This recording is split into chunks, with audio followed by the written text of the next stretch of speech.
ಅಣ್ಣ ಹಸು ಇದೆ ತಗೊಂತೀರಾ? ಹಸುನಾ? ಎಷ್ಟು? 8,000. ಹೌದಾ, ಸರಿ ಆಯ್ತು, ಅದನ್ನ ಅಲ್ಲಿ ಕಟ್ಟೆ ಹಾಕು. ಅಣ್ಣ ಸರಿ ಆಯ್ತು.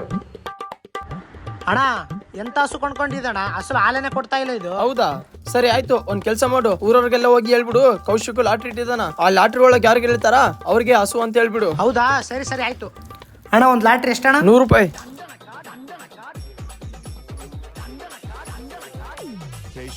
ನಾನೊಂದು ನಂಬರ್ ಹೇಳ್ತೀನಿ, ಯಾರ ನಂಬರ್ ಬಂದಿರುತ್ತೋ ಅವರ ವಿನ್ ಆದಂಗ. ನಂಬರ್ 30. ನಾನೇ ಗೆದ್ದೆ. ಸರಿ, ಅಲ್ಲಿದೆ ನೋಡು, ತಗೊಂಡೋಗು.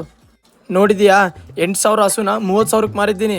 30,000 ಮಾರಿದ್ದೇನು ಓಕೆ, ಆದ್ರೆ ಅವ್ರು ಹಸು ಹಾಲು ಕೊಡ್ಲಿಲ್ಲ ಅಂತ ಜಗಳ ಆಡಕ್ ಬಂದ್ರೆ ನೀನೇನ್ ಮಾಡ್ತೀಯ? ನಾನು ಇದೀನಲ್ಲ, ನೋಡ್ಕೊಂತೀನಿ ಬಿಡು. ಅಣ್ಣ ಎಂತ ಹಸು ಕೊಟ್ಟಿ ಅಣ್ಣ, ಅದು ಹಾಲೇ ಕೊಡ್ತಾ ಇಲ್ಲ.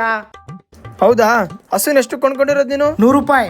ಸರಿ, ಈ ದುಡ್ಡು ತಗೊಂಡು ಆ ಹಸುನಲ್ಲಿ ಕಟ್ಟೆ ಹಾಕಿ ಹೋಗ್ಬಿಡು. ಸರಿ ಆಯ್ತು. ಅಣ್ಣ ಸೂಪರ್ ಅಣ್ಣ ನೀನು. ನನ್ನ ಹತ್ರನೇನಾ?